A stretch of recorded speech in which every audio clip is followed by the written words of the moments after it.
Assalamualaikum warahmatullahi wabarakatuh. Apa kabar semua? Jumpa lagi di channel YouTube Dosen RN bersama saya Rina Novita. Kali ini kita akan membahas konsep keamanan sistem komputer dan informasi. Selamat menyaksikan.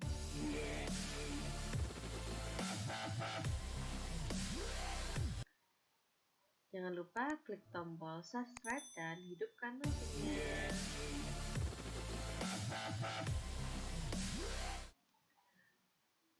Baik, konsep dari sistem komputer dan informasi ini merupakan video pertama mengenai materi kita. Nah, adapun yang akan kita bahas di dalam materi ini adalah kita mampu menjawab 9 pertanyaan ini. Apa saja itu? Yang pertama adalah mengapa keamanan sistem komputer dan informasi itu dibutuhkan. Yang kedua, apa itu konsep dari keamanan komputer. Yang ketiga, pentingnya keamanan sistem komputer dan informasi.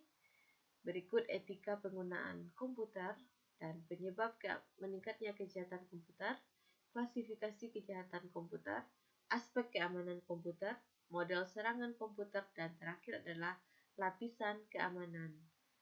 Oke, jadi setelah menyaksikan video ini, teman-teman bisa menjawab 9 pertanyaan ini.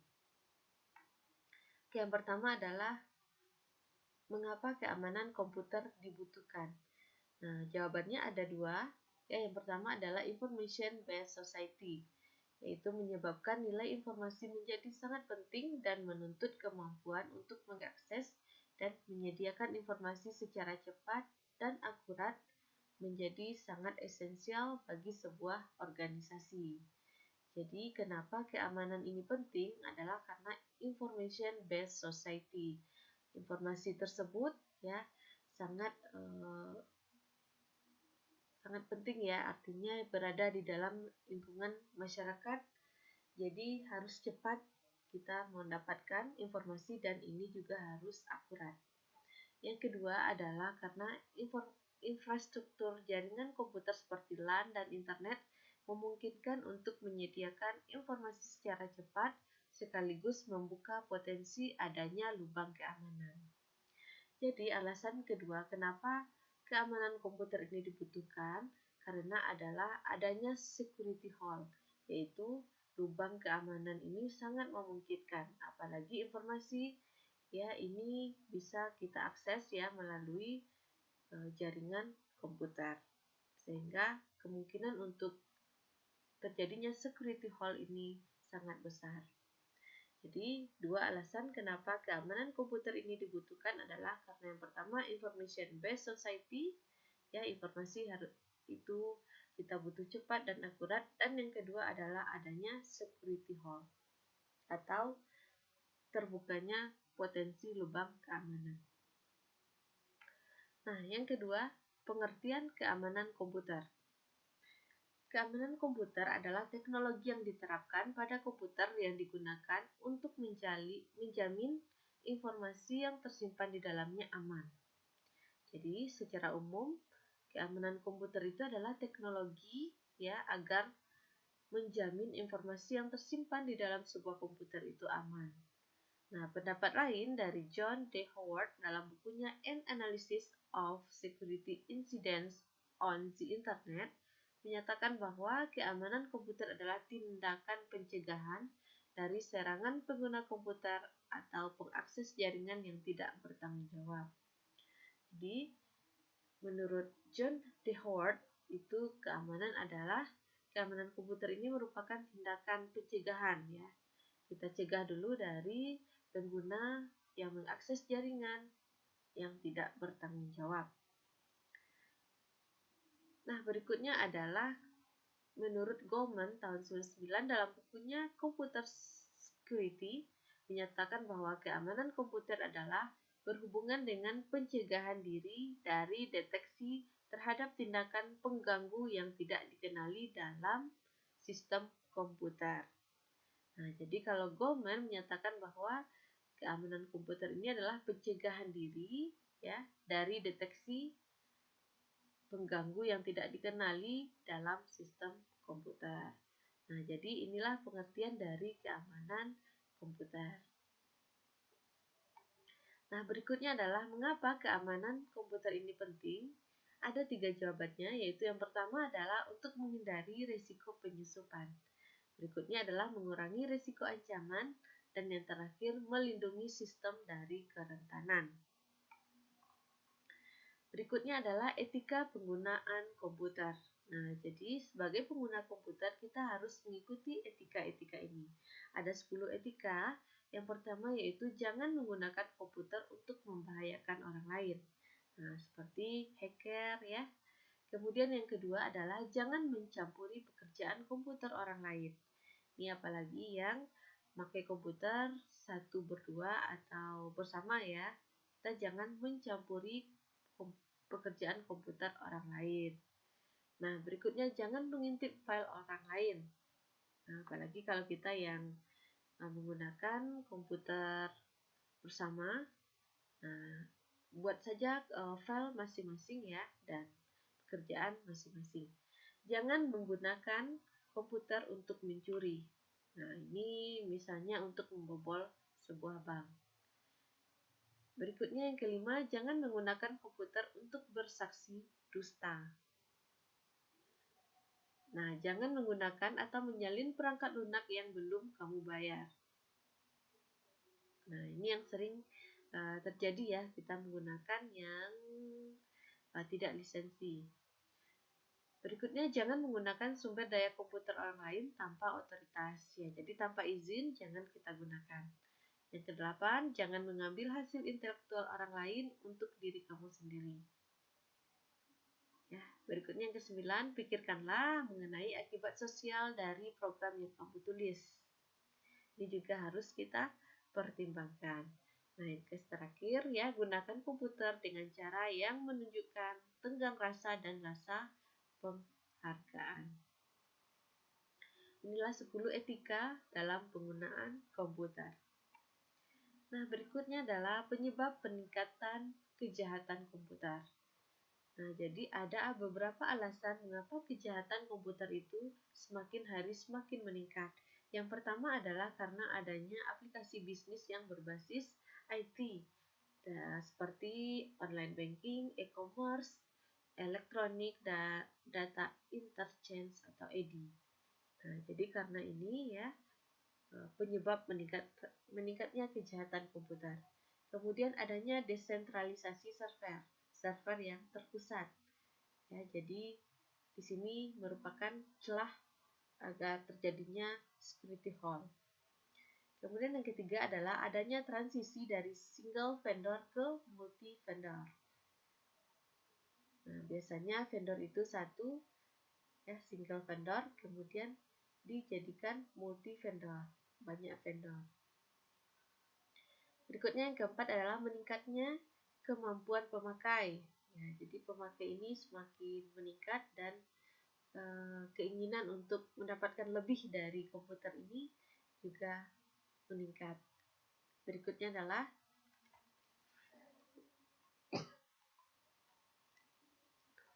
kesulitan penegak hukum dan belum adanya ketentuan yang pasti. Ya, jadi sanksi hukum yang pasti itu belum ada ya. Berikutnya, semakin kompleksnya sistem yang digunakan dan semakin besarnya source code program yang digunakan. Ini juga menyebabkan terjadinya peningkatan kejahatan komputer. Dan yang terakhir adalah karena berhubungan dengan internet. Ya, security hole atau lubang keamanan itu ya sangat berkaitan dengan penggunaan internet. Apalagi kita ketika mengakses atau mendownload ya file-file yang dalam bentuk exe. Nah, ini juga akan sangat gampang ya sekali virus atau kejahatan komputer itu masuk ke dalam komputer kita.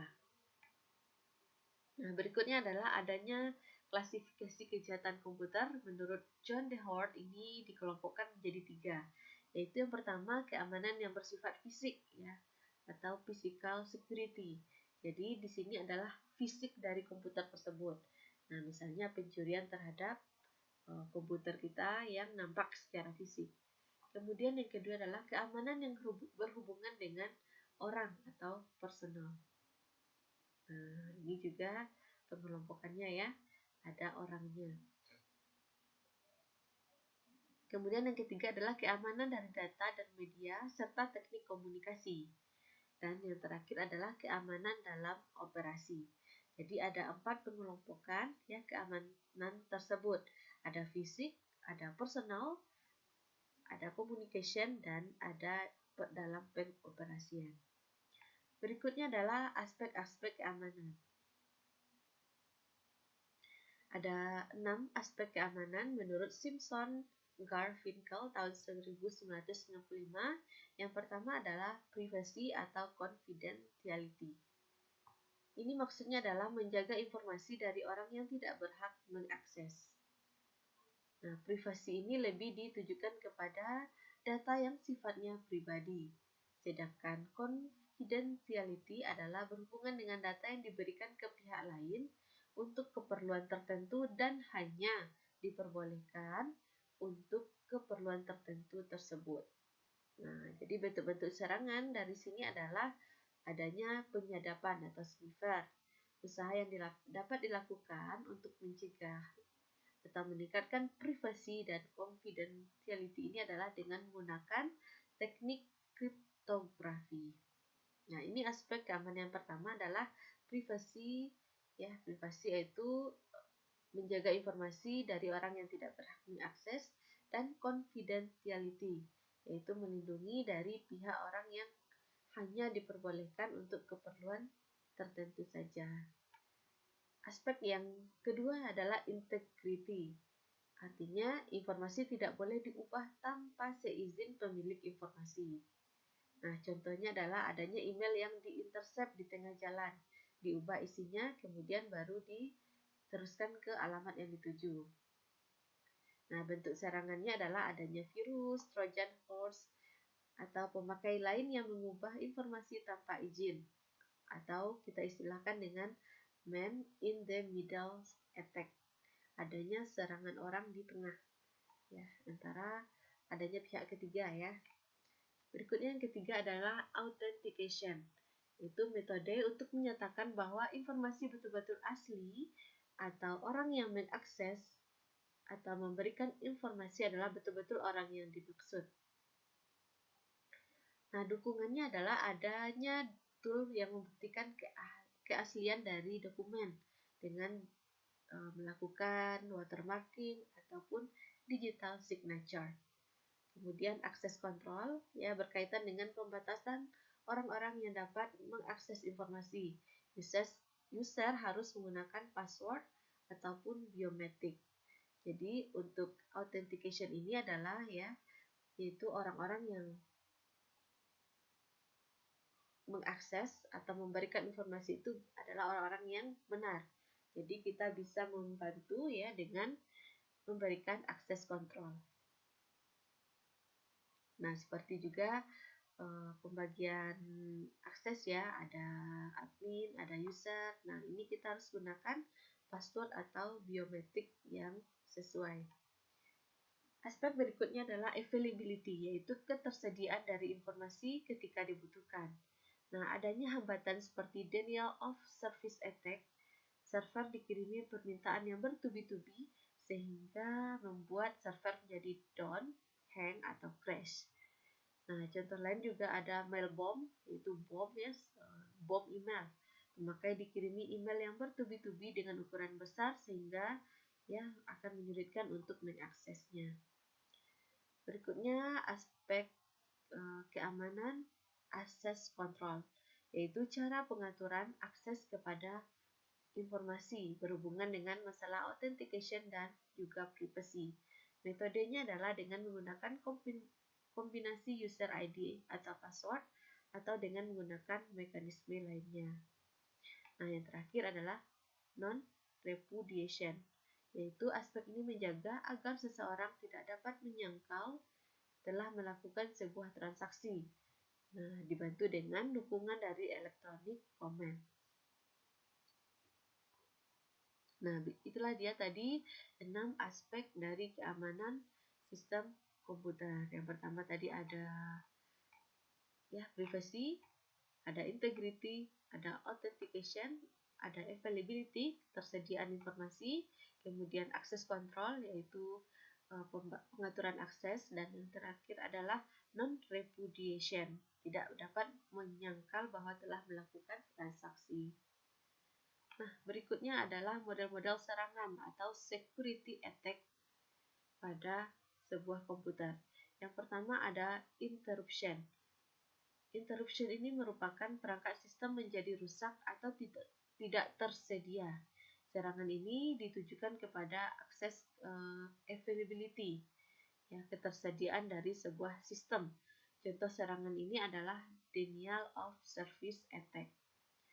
Ya, jadi dikirimi pesan yang bertubi-tubi, ya, sehingga server menjadi down.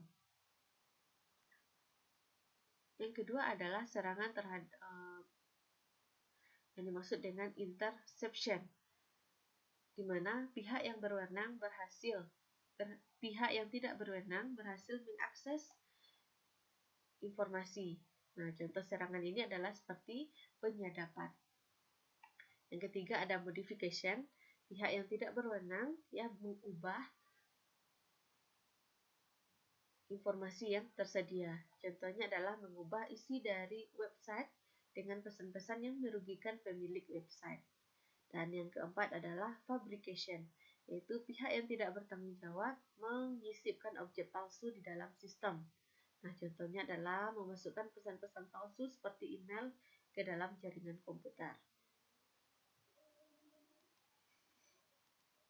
Jadi model serangan dari security itu ada 4, ya. Yang pertama adalah interruption, yaitu menjadikan sistem tidak tersedia atau rusak.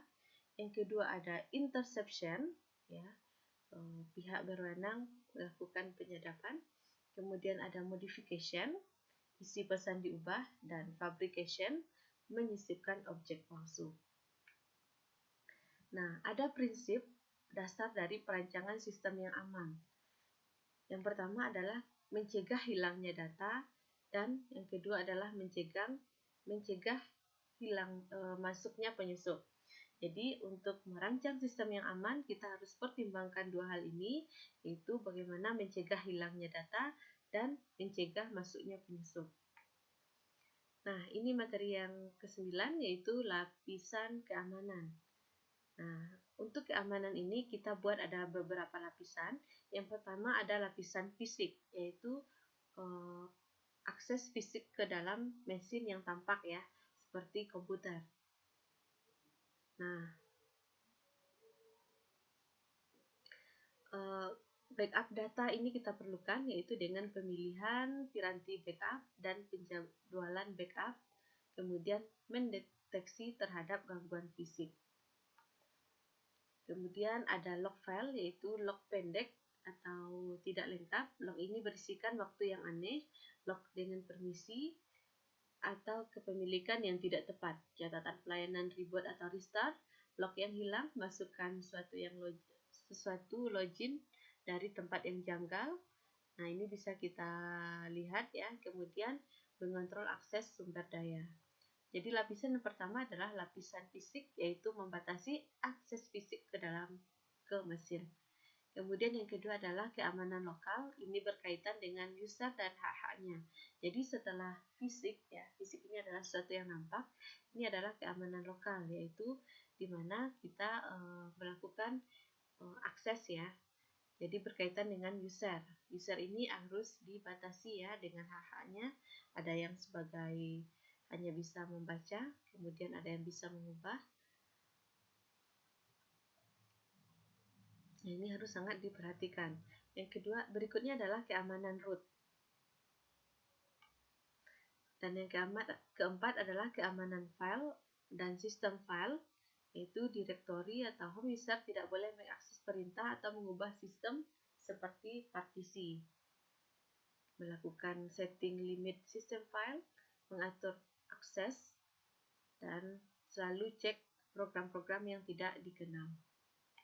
Lapisan berikutnya adalah keamanan password dan enkripsi, yaitu hati-hati terhadap brute force attack, ya, yang dengan membuat password dengan baik. Jadi brute force attack ini adalah coba-coba, ya, hingga mendapatkan password yang benar. Jadi kita diminta untuk membuat password itu yang baik dengan kombinasi huruf dan angka. Kemudian selalu mengenkripsi file yang dipertukarkan dan lakukan pengamanan pada level tampilan seperti screen saver. Nah, ini tadi brute force attack, yaitu ya mencegah peretasan password dengan cara mencoba semua kemungkinan yang terdapat pada word list, ya, pada kombinasi huruf. Metode ini dijamin bisa berhasil, tetapi membutuhkan waktu yang lama. Berikutnya adalah lapisan keamanan ke-6, keamanan dari kernel, yaitu selalu mengupdate kernel sistem informasi dan ikuti review bugs dan sekurang-kurangnya dan kekurangan-kekurangan pada sistem operasi. Lapisan yang ketujuh adalah lapisan keamanan jaringan. Selalu waspadai paket sniffer atau mata-mata ya yang masuk atau menyadap. Kemudian lakukan prosedur untuk mengecek integritas data, lakukan verifikasi informasi DNS, lindungi network, file system, dan gunakan firewall. Nah, paket sniffing itu apa? Yaitu sebuah teknik pencurian data yang dilakukan dengan cara memonitoring atau melakukan analisis terhadap paket data yang ditransmisikan dari komputer klien ke web server. Tool yang biasa digunakan untuk sniffing ini adalah ada WireSec dan Netcard. Paket sniffing ini biasanya dilakukan oleh para hacker atau penyusup yang berbahaya untuk melakukan tindakan yang dilarang seperti mencuri password dan pengambilan data-data penting lainnya. Nah, kita lihat lagi, firewall itu apa? Firewall itu adalah sebuah sistem yang didesain untuk mencegah akses yang tidak sah masuk ke dalam jaringan pribadi. Oke, firewall dapat diimplementasikan dalam perangkat keras maupun perangkat lunak atau kombinasi keduanya. Firewall sering digunakan untuk mencegah pengguna internet yang tidak sah mengakses jaringan pribadi yang terhubung ke internet. Semua pesan yang masuk dan keluar dari internet melewati firewall. Ya, firewall ini kan dinding api ya. Nah, jadi bertindak sebagai pengawas atau controller terhadap pesannya dan memblok jika tidak memenuhi kriteria keamanan tertentu. Jadi, untuk lapisan keamanan ada 7 ya. Yang pertama ada lapisan fisik. Ini adalah fisik yang nampak di komputer. Kemudian setelah itu lokal ya, bagaimana keamanan terhadap user dan hak-haknya. Kemudian yang ketiga keamanan root, yaitu ketika melog masuk ya. Nah, jadi kalau kita ibaratkan misalnya komputer ini adalah di ruangan, ya di sebuah ruangan yang dikunci. Nah, ketika kita masuk, ya kita harus yang pertama itu adalah lapisan keamanan fisik, yaitu fisik dari komputer itu yang tampak. Kemudian keamanan lokal. Setelah seorang itu masuk dan itu adalah benar-benar orang yang kita maksud, lapisan keamanan berikutnya yang kedua yaitu lokal ya. Jadi bagaimana dia itu bisa masuk sesuai dengan akses yang dia miliki. Nah, yang ketiga, setelah dia masuk dengan menggunakan user dan passwordnya, kita harus pastikan lagi keamanan root, yaitu ketika komputer ini ya melakukan routing ya, booting. Nah, bentar, kita cek dulu. Nah, yang keempat adalah keamanan file dan sistem file. Nah, jadi setelah seorang masuk dan komputernya hidup, nah kita akan lihat keamanan file. Jadi file-file yang dapat diakses ya bisa diambil di dalam komputer tersebut. Kemudian keamanan password dan enkripsi. Jadi jika file tersebut dikunci lagi ya di dalam sebuah komputer, nah kita juga ada lapisan keamanan untuk password dan enkripsi. Nah, kemudian yang keenam, keamanan kernel ya, yaitu selalu dengan cara selalu mengupdate kernel di dalam sistem informasi tersebut. Dan yang terakhir adalah keamanan jaringan. Nah, itulah dia tadi 7 lapisan keamanan. Nah, sekian dulu ya Untuk materi kita yang pertama ini mengenai konsep dasar dari keamanan sistem komputer dan informasi. Nah, untuk terakhir ya, jawablah tugas ini. Yang pertama adalah identifikasikan dan jelaskan seperti apa ancaman yang mungkin terjadi dalam sebuah rumah. Nah, kita harus mengidentifikasi kira-kira ancaman apa yang dapat terjadi di sebuah rumah. Misalnya kebakaran. Nah, ini kira-kira yang dapat terjadi. Kemudian berikan alasan kenapa ancaman ini muncul. Nah, misalnya karena kita lalai dalam kompor misalnya atau listrik ya. Nah, jelaskan tindakan apa yang perlu dilakukan untuk menghindari setiap ancaman yang saudara identifikasikan. Oke, silakan dijawab pertanyaan ini ya setelah menyaksikan video atau materi yang kita jelaskan sebelumnya ya. Diharapkan bisa mampu menjawab pertanyaan ini. Yang pertama, identifikasikan ancaman yang mungkin terjadi di dalam rumah. Kemudian berikan alasan kenapa ancaman ini bisa terjadi dan apa tindakan yang dapat dilakukan. Sebagai contoh, misalnya di dalam sebuah rumah ya, ancaman yang bisa terjadi misalnya kebakaran. Nah, kenapa alasan ini ancaman ini bisa terjadi ya, itu misalnya karena kelalaian kita di dalam kompor atau listrik ya, dan bagaimana tindakannya ini kita jelaskan. Oke, terima kasih telah menyaksikan video ini ya. Jika ada pertanyaan silakan tulis di komentar. Oke, kita akhiri dengan mengucapkan alhamdulillahirabbil alamin. Assalamualaikum warahmatullahi wabarakatuh.